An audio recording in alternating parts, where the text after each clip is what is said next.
Okay. All right. I'd like to call the August 1st, 2019 City Council meeting to order. I do want to let you know that we do have one council member on the line. Councilman Strode-DeCare is on the line, and Councilman Jake Garn is also going to be on the line in a moment. All right, so I am going to provide the opening.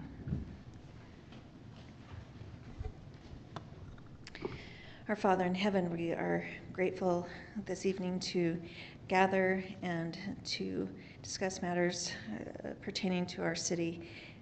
We are grateful for the blessed circumstances in which we live. We are grateful for safety.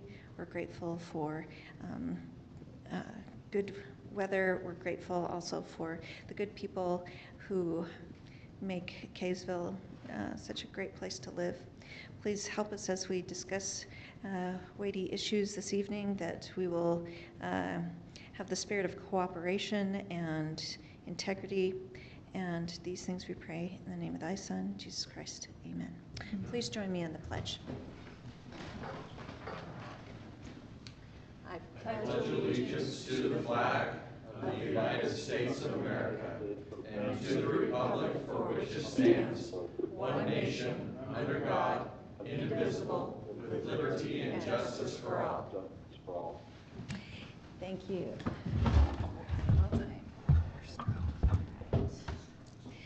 Okay.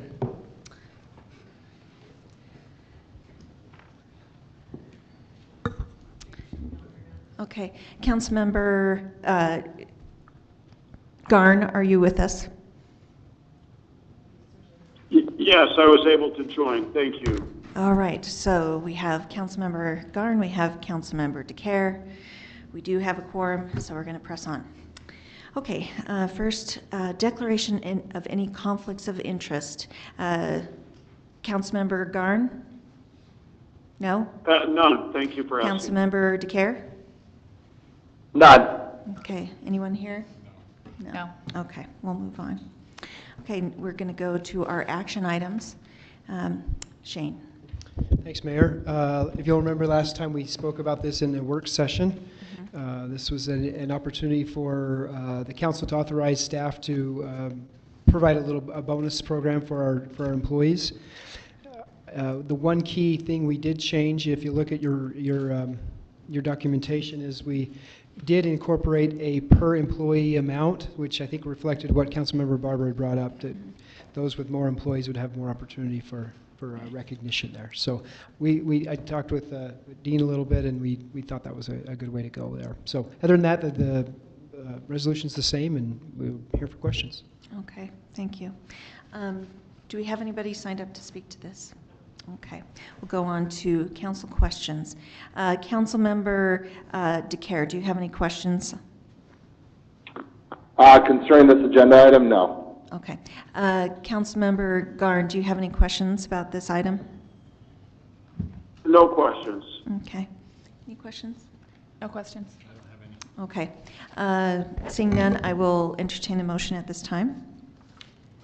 I'll make a motion that we approve the personnel rules and regulations update. I'll second. Okay, it's been moved by Councilmember Barber and seconded by Councilmember Page. Councilmember Page. Aye. Yes. Councilmember DeCare. Aye. Councilmember Garn. Aye. Councilmember Barber. Aye. Motion passes 4-0. Yes. Okay, thank you. All right, we're going to move on to our work items. Kaysville City Rules of Procedure and Proposed Amendments to Code of Conduct. Nick. Thank you, Mayor. Members of City Council, it's good to be with you tonight. This is a proposal to amend the rules of conduct to allow the members of the City Council or other boards to issue an official warning if conduct that I guess I would determine or deem to be uncivil is occurring during the meeting or rude. Some of those are that if the person begins speaking repeatedly without being recognized by the meeting chair, if they engage in ad hominem personal insults that are not trying to move the argument along, but just engaging in insults. If they are, engaging in applause or stamping their feet or whistling, and then after that person receives an official warning, then they could be suspended for continued violation of that. This is allowed by the state code. The state code allows city councils and public boards to formulate their own rules of conduct that are more stringent and more restrictive than the state code. This is city staff's effort to address some concerns that council had. Any questions?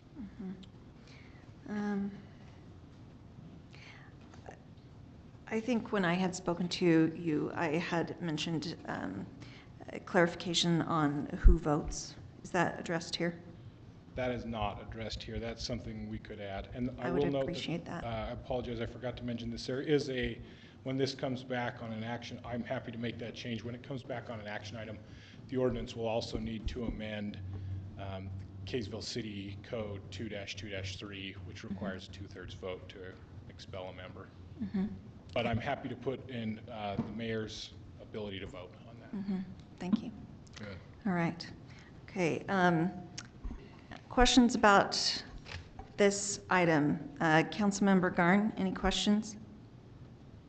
No questions. Okay. Councilmember DeCare, anything? No questions. I think that moving forward in this direction is certainly step right direction. So. Thanks. Questions? So, Councilmember Barber. thank you.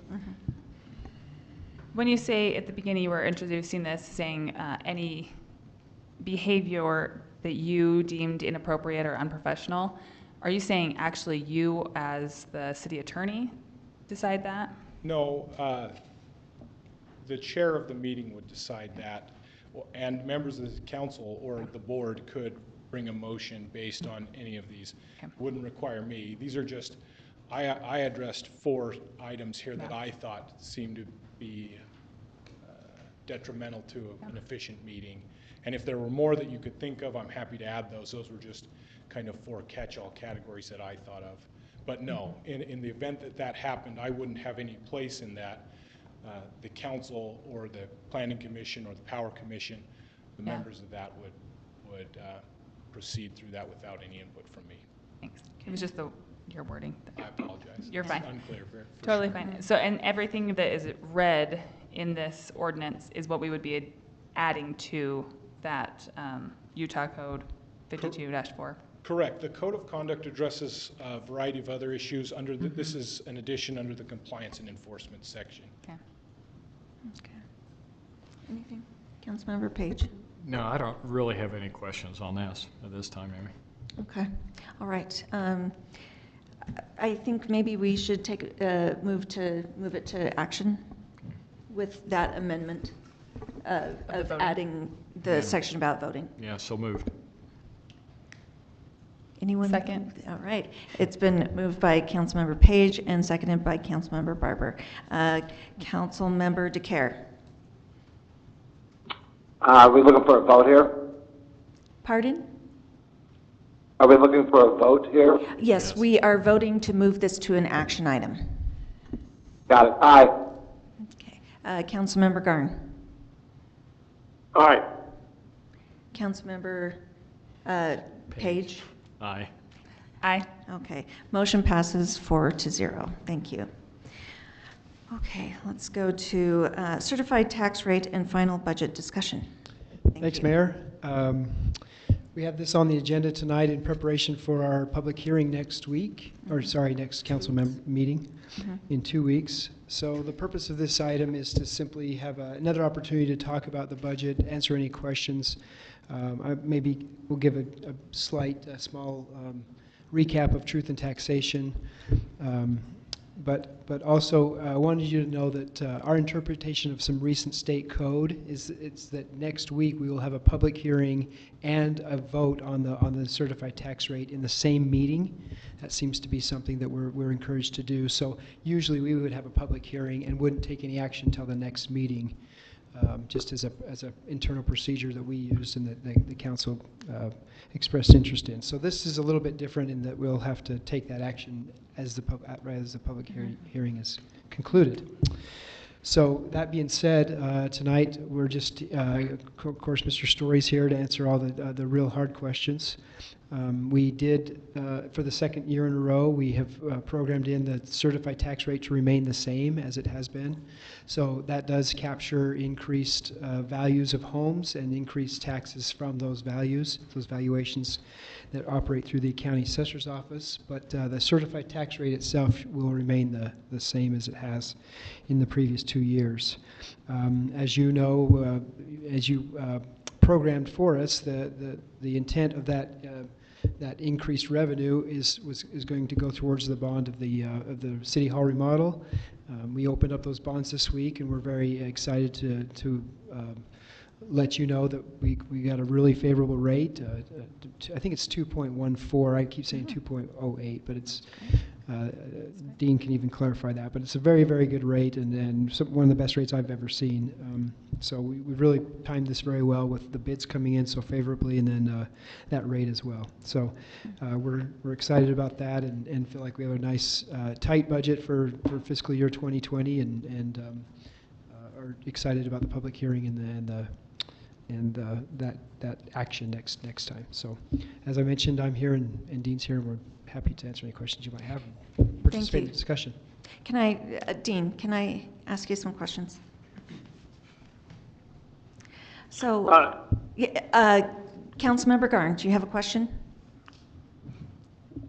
Yeah, it's actually more of a comment. This is a work item, but I'll wait until you get to that point. Okay. Oh, all right. Thanks. Yeah. I think. Same here, too. I've got more of a comment on this than a question. Okay, got it. All right. So I've had a couple members of the community come to me concerned that the amount that it's increasing is about 6%. Can you talk through? What I want people to understand is that there are things that we have not put in the budget because we could not afford them, and even with the 6%, we still can't afford them. Or just explain how it works a little bit. Yeah, the truth in taxation process is really a revenue-driven process rather than a rate-driven process. So you are guaranteed the same amount of revenue you received last year plus any new growth, and that becomes your certified tax rate as approved by the State Tax Commission. If you want a different revenue level, then you go through the truth in taxation process.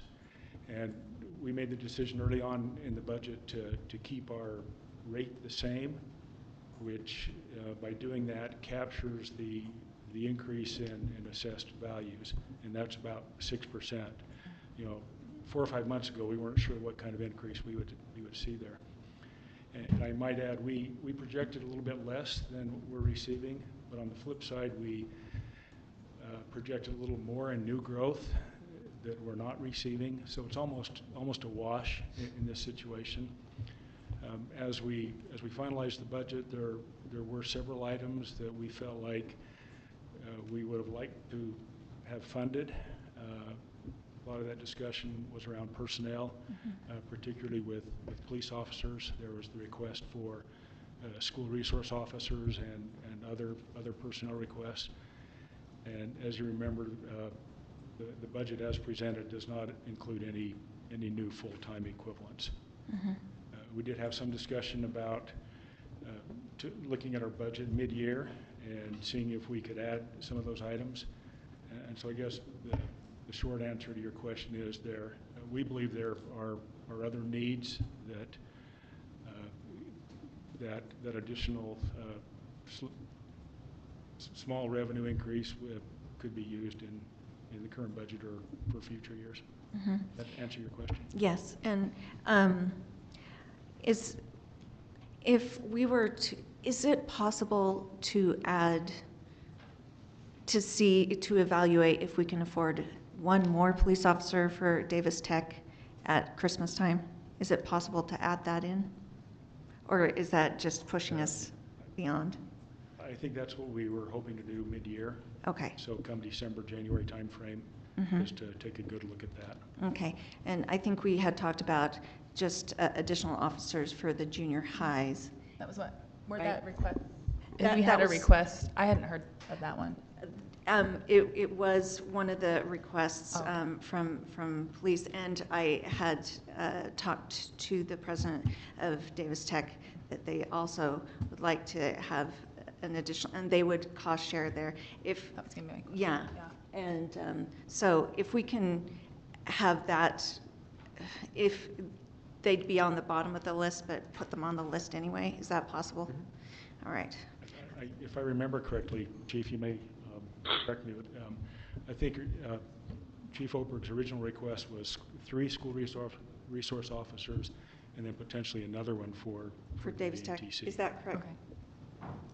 Yeah, Chief my Oberg. original request was for 4. I had a cost breakdown for 4, but felt like I put the junior high officers kind of in front because Right. it's been a request for Okay. at least 7 years, and the DTC was more of a recent. Okay, and so all 4 of them, so they're already in the queue. I just wanted to make sure, right? They're in the queue to evaluate in December. Mayor, we'll absolutely look at all 4 officers in December. Okay, Yeah. all right. That's If we what can I do need. 1, 2, 3, or 4, we'll let you Okay, know. all right, thank you. I appreciate that. All right, any other questions for Dean? I have Councilmember another Barber? question for Dean. Mhm. At our budget session, you had an approximate amount of revenue that you were projecting getting based on this increase, the truth in taxation increase. Do you have, where this came in higher but new growth was lower, do you have another estimate? I know it's not going to be Yeah, we have exact. the numbers now. It's $221,000 Okay. is what the truth and taxation process will gain. Will bring in. But we'd also projected 150,000 in new growth, and we're seeing closer to 100,000 in Okay. new growth. So at a 20,000 upside. Okay. Okay. Good to know. Okay, all right. Any questions before he sits down? No. Too late, okay. I have a All right. comment. One Uh, second. Okay, so let's go to comments, and I'm going to start with our council members who are calling in. So Councilmember Garnes, you want to make a comment? I'm sorry, did you ask me first? Yes, would you like to make a comment? Oh, yes, I would like to make a comment, thank you. Mhm. I think when it comes to property taxes, they're not only the most hated, but also the most misunderstood tax because of the interplay between the tax rate and the valuation of properties, with the revenues staying the same. And I just want to say that I think this council and under Mayor Witt's leadership has really made a real good decision to hold truth in taxation every year. I hope that continues in future councils. I won't be here next year. There will be several new council members. But I think that's really important part of the training to understand that revenue amount stays the same even as inflation and purchasing power, particularly in construction costs, eats away at that revenue amount.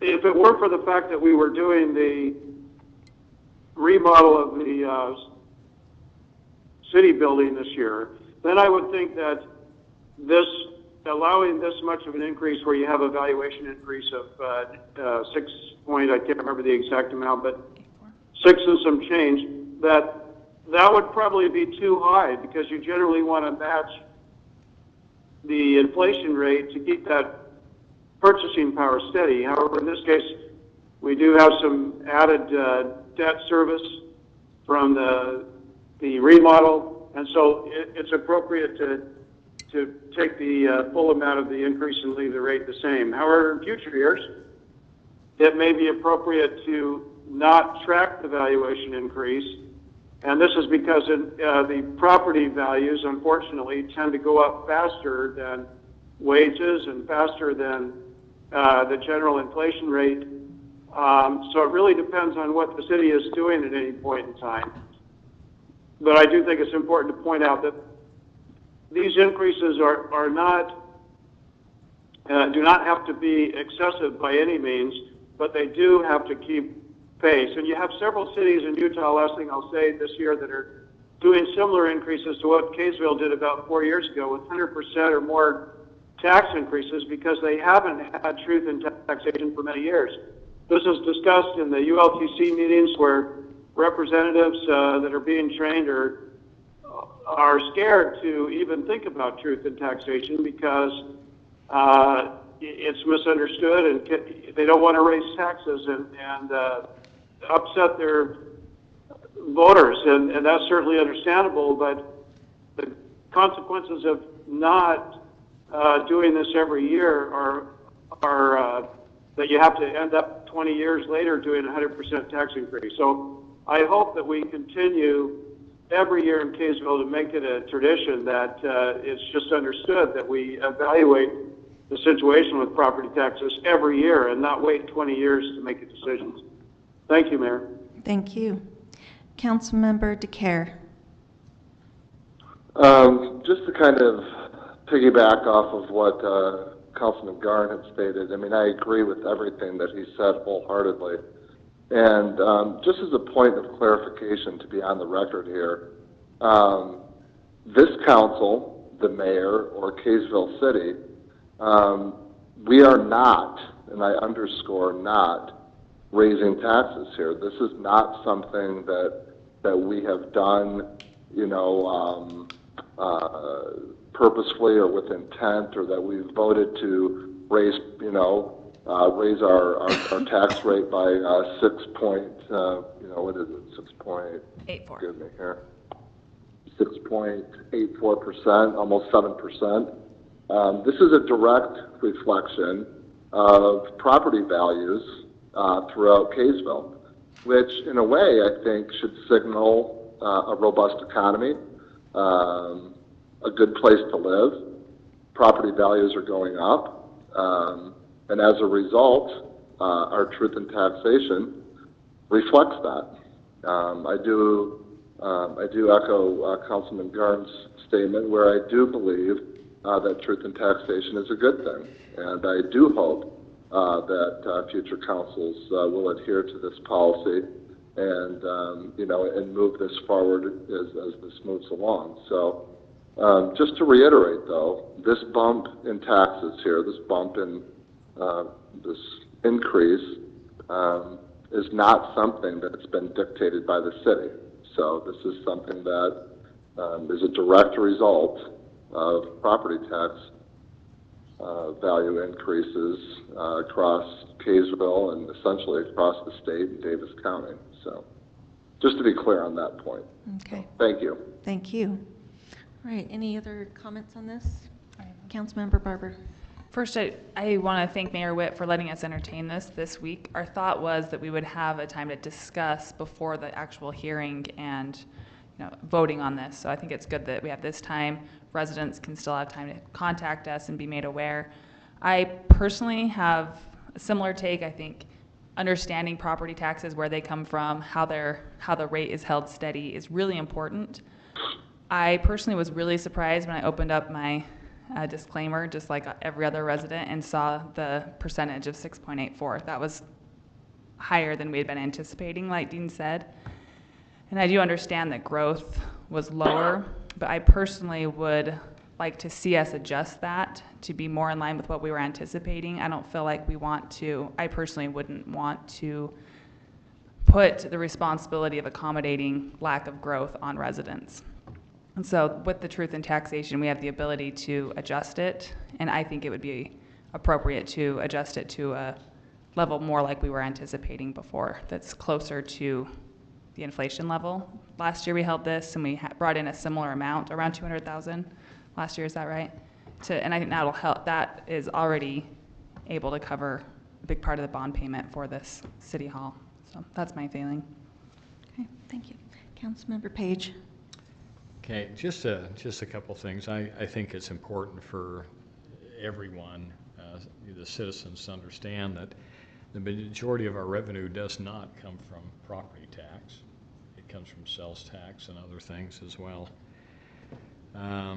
I think the thing we need to understand too is even though there's a small percentage in this that goes up, I tell you what, our costs to the city, like for example, repairing the roads, the cost of you know, our city employees, you know, which is our best, you know, asset. Everything keeps going up, and you know, it's going up faster than what this is going up. So I think we need to always consider those kind of things, that if we don't have a revenue stream to be able to control these things to a certain degree, we're gonna be sunk, and then it's really tough decision time. So I actually I think this is a good way of approaching it, and I appreciate as well as everyone else has said that I think you make the tough decisions, and this is an opportunity next week for the citizens to come out and talk about it as well. So that's kind of where I stand. All right, thank you. Any other comments? Okay. All right, so just to reiterate, so any residents who would like to contact your council members and talk to them about what is being funded, what is not funded, the rate, please email. Also, all of our council members are more than glad to talk to you on the phone, meet with you personally. They are very approachable. All right. 6 o'clock 6 o'clock on the 15th. On the 15th. All right. So, Mayor? Yes, Councilmember DeCare. So are we looking for a motion then to move this, or this is just conversation? This is informational, but thank you. I appreciate okay, that. that's fine. All right. Understood. Thank you. Okay, now we are going to go to our fiber optic discussion. And we have one of our technical advisory committee members, Brett Tarbox, here to present. Thank you. Thank you, Mayor. Thank you, City Council. I'm Brett Tarbox. For those of you who don't know me, for the past year, I've been serving on the Technical Advisory Committee for the proposed fiber project. As we discussed last City Council, Jordan Stevenson discussed shifting towards an essentially utility to cover future city functions in the last City Council. Anyway, so in that vein, we had to relook at the proposed framework, the proposed guidelines, and you've received those in the packet. It may look something like this, just without the fancy header. So the utility fee, we've actually revised. It was at $17. We've moved it down to $12.45. And then, of course, the other key difference, this is actually one that I felt strongly about, and also Councilmember Barber. It also, that $12.45 includes a minimum service of 5 megabits down and 1 megabit up. Included in the handout or in your packet is also the opt-out guidelines that we've discussed. And then lastly, in the second page, we've kind of gone over a timeline for the proposed guidelines and framework.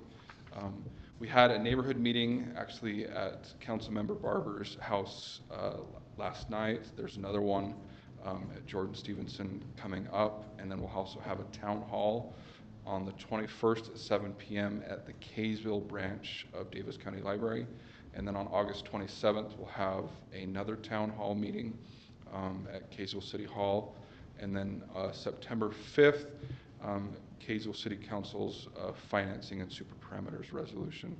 And I just wanted to go back and thank the neighbors and residents that showed up to Councilmember Barber's neighborhood meeting last night. We actually presented this to them and actually got a lot of great feedback. So those are the updated guidelines and framework that we wanted to present to City Council. I'm here, and also other members of the Technical Advisory Committee are here if you have any questions or comments. Okay, thank you.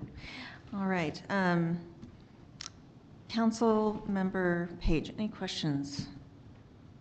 This time I don't. Okay. Councilmember DeCare, any questions on this? Not at this time, no. And Councilmember Garn, how about you? Questions? Yes, Mayor, thank you. I do have one question. Mm-hmm. I think it's on the last page, let's see, of the materials, where it's talking about the network infrastructure portion of the fee, that if someone opts out, so there's an unlimited opt-out, anyone can opt out, but only of the,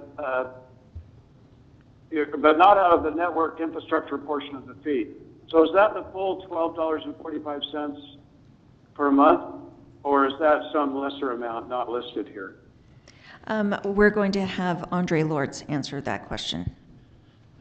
Very good question. So the opt-out is just of the premise installation fee, which is about $2.70. And then the base infrastructure fee is $9. And so the total of the $12.45 is the combination of both of those. And so they can opt out of the $2.70 to install fiber to their home, but they can't opt out of the infrastructure being set up throughout the city. Gotcha, thank you. Okay, thanks. All right. Any other questions? Councilmember Barber? Or comment? Comment, okay. Comment's fine. Yeah. So I think one question that might arise is Brett pointed out at the very beginning about the residential fee. We didn't necessarily, when he said that we dropped the fee, we basically adjusted how we're paying for the infrastructure itself. And so I think that's a really important clarification to keep in mind. We are ensuring that the city gets this essential infrastructure and it's paid for at the only cost to residents, knowing I'm only paying for what the city as a whole and myself will be benefiting from. And that's how you'll see the difference in the rate, that utility fee. And then, like was stated, you can opt out if you really have no need or you do not want it brought to your premise, to your business, or to your home. You can opt out of that additional part. And that's, Jordan Stevenson talked about this last meeting, but it's our effort to be very transparent in where your money is being used and utilized. So what's necessary for the city's essential infrastructure versus bringing this benefit to my house voluntarily. And hopefully that's really clear. The other thing that I don't think Brett mentioned was a low-income exemption. One of the advantages of owning this infrastructure is we can set parameters like this, set guidelines, similar to the HEAT program, Home Energy Assistance Program. It's a reduced rate that residents will be able to apply for. It could be as low as like $1.50 a month. And so I think it's really important that we make sure all the different demographics in our city are taken care of, particularly those low-income residents. And again, one of the benefits of having control that we can do something like that. Yeah, thank you. And the real benefit, I think, to this, one of the many, is that the rates and et cetera will be controlled by the market and city council, and I can't call up Comcast and demand that the rate be lowered, and yet you could do something like that here, so it should be interesting. For the infrastructure, For the service. The service, yes. But not for the bond payment for the infrastructure, so. Yeah, so we're still in the information gathering stage and talking to residents, so the opportunities that Mr. Tarbox mentioned again would be anyone who wants somebody to come and speak to their neighborhood, please send me an email and we will set that up. If you have a group of neighbors or church group or anything like that, we will make people available to come speak to your group. And then August 21st at the library, August 27th here in this building. And there's a mailer coming out. And there is a mailer also coming out, so With those watch for dates. that. Okay? All right. Before we move on, Can I say a final thought on but first I want to say, if anybody wants to sign up for public comment, the list is outside the doors. So, and you want to sign up, that would be great. Okay, Councilmember Barber. final thought on our fiber presentation we just had and the recommendations for the project going forward? I really want to encourage people to come out to those town halls or contact us. We'll come to your house. You can come to mine, whatever needs you need. I would love to talk to you, especially because as a representative, I feel like I have realized the importance of doing this for our city, and I want to make sure we get this done in the right way that benefits the city as a whole, as well as every resident in their home. Instead of putting anyone at a disadvantage, it actually blesses their lives and takes stress out of their monthly bills and their stress of dealing with lots of things they don't need to anymore. So please come and contact us. I think this will be a great thing. Yeah, thank you. Mayor, would it be all right if I made a comment? Of course, Councilmember Garn. Thank you. I think this is a very good change, and as this has evolved, I know some residents have been concerned that there have been changes. I know originally I thought this should not go to a public vote, and then at one point we were talking about maybe having it go to a public vote. At that point, 80% of the city would need to sign up for the internet service in order to make the financial model work. And now with these new changes, where there's no requirement to sign up for the internet service itself, but only the utility portion, and the rate coming down, I think it has many advantages over what really almost any other city that I've tried to research has done. One is that the risk is still low. The financial risk to the city is very low because of the way this is structured. And now it's not required that everyone sign up. It has almost, it does have still an opt-out feature, but it's unlimited as far as the opt-out.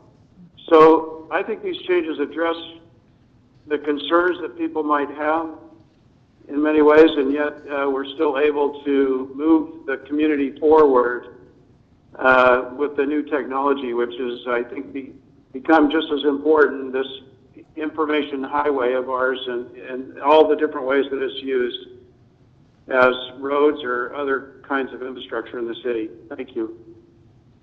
Okay, thanks. All right. Okay.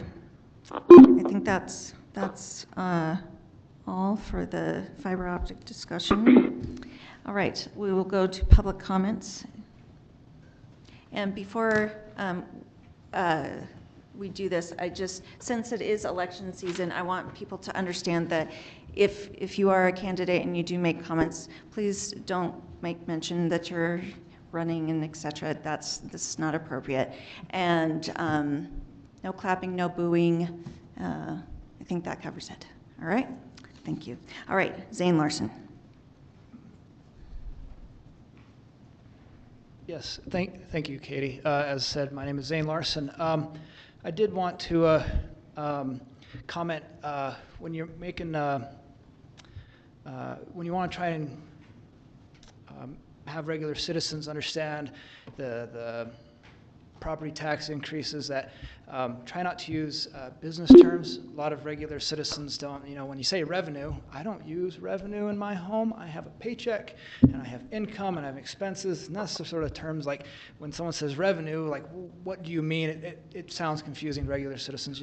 I know city's a business essentially, even though it's taxpayer funded. But I just say, try not to use the business terms. Use it in as plain, explain things in as plain a terms as possible. Saying things like, Dean used the term something about the rate, and I didn't get it. That's all right. So my next comment is that as far as like the city hall expansion remodel, it just feels like it's, as far as I've told, and I haven't been probably to enough meetings, it seems like there's not, it's being said that there's no tax increase to pay for the city hall, but yet it seems like it was planned and somewhat orchestrated that 2 years ago, we investigate road fees, doing roads, and so we can raise taxes for something people will be okay with, roads, and then we have this extra money, and that's the whole perception that it seems like, and now we don't have to raise taxes because for the city hall, because we had the citizens pay for it through road fees, and so he was able to take other money. It just has a really bad perception for the citizens, and I want to say that also, like with our road repairs, that I still don't know why there isn't a clear, defined list. Like, these are the top roads, these are the roads being worked on, this is the projected completion date. These are the next roads going to be worked on, their projection completion date. I still don't know why, after all this time we've been paying for road fee for a year, there is absolutely no plan, nothing to tell the citizens, hey, by the way, this is where we're going to go next. And I got myself lost in West Kaysville trying to drive through there, and eventually just looked both ways. The construction crew's not here, and drove through the road as through traffic because I didn't know how to get around it. We're going to report you. So, and then final comment about the fiber is so it's talked about some minimum service will be provided, but I thought we were talking about that there was going to be a connection fee. So is that people are given a connection fee, or they have to pay that? So that just seems worse. You can't. Who's going to use 5 megabits down, 1 megabit for anything? It's going to be super frustrating, and I think that's just rolling an extra cost. If we're going to force everyone to pay for it, whether they want it or not, or actually not using it, we should save that money and not do that part. Provide essentially a worthless connection. It really is. If someone has no internet and needs internet that badly and can't afford it, we have a library. It's a very nice and very expensive library, and they should go there and make use of it. And us rolling in and doing and making everyone pay for a connection fee. So, thank you. Thank you. Rusty Cannon, please.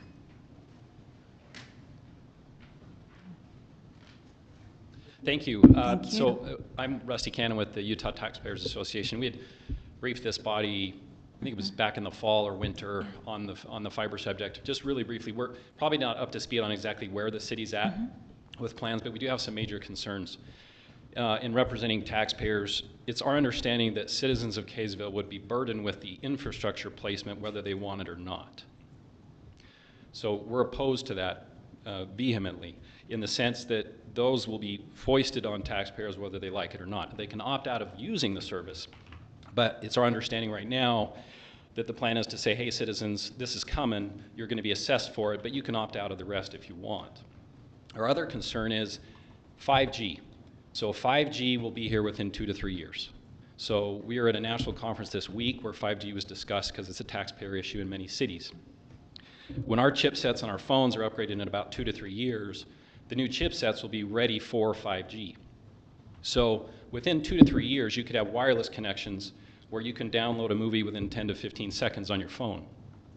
And we would wonder why a city would pay for infrastructure to be put in place that would be obsolete within a few years, in our minds. So we would urge you to reconsider. Thank you. Thank you. Thank you.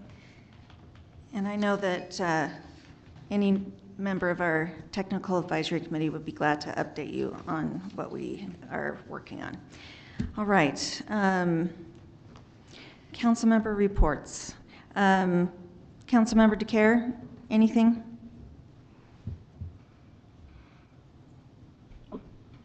Nope. Was that me? Oh, there you are. It's hard. Sorry, I got caught up in Canadian football. I'm sorry. No, I'm kidding. I'm joking. No, nothing to report. After all that, can't you think of one thing? Well, Okay, never mind. Moving on. Councilmember Garn. No report today, thank you. All right, thank you. Councilmember Barber. Yes, Parks and Rec report, just our fall season is upon us and our staff's working really hard to get everybody accommodated that we need.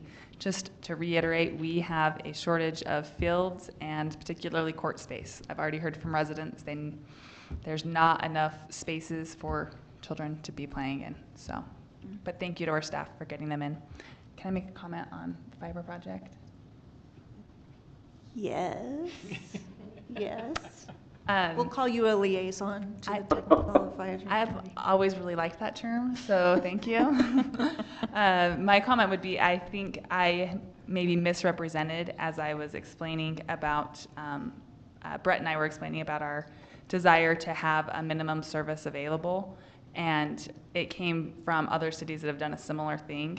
And so that if you have a connection to your home, you would be able to use it for that minimum service. And the 5 up, 1 down, of course, you're not going to be doing a lot of the internet streaming activities a lot of us are familiar with, but it's a dedicated 5 up, 1 down. You'll be really surprised. And then when we talk about residents who don't want to pay a lot more for it, I think it will be a really good benefit for them. And so it would come from there. And we will have some more explanation on how that will be broken down coming forward. So I wanted to explain if I didn't properly. All right, thank you. Councilmember Page. Yeah, just a quick thing. You know, when we did these bids for our remodel, it's exciting to see our remodel going forward. I'm sure the cities and the employees probably aren't too excited about living in tents or wherever we're going to put you. But I think that this is going to be great, and we're going to appreciate it very much when it's done. But I guess the big thing that we have really lucked out as a city and employees. I mean, when you think about it, 2.14% for a bond, that's incredible, and it's going to save tens of thousands of dollars over the life of the loan. And so this is there's a lot of things we probably don't do right, but I think this is one that I think we did right, and it's going to be a great blessing to the city. Okay, thank you. City Manager. Nothing tonight, Mayor, thanks. All right. Okay. I'd now entertain a motion to close City Council meeting. So moved. Second. So moved. All in favor? Aye. Aye. All right. Aye. We have adjourned. And council, we will come back in 5 minutes for the closed door session.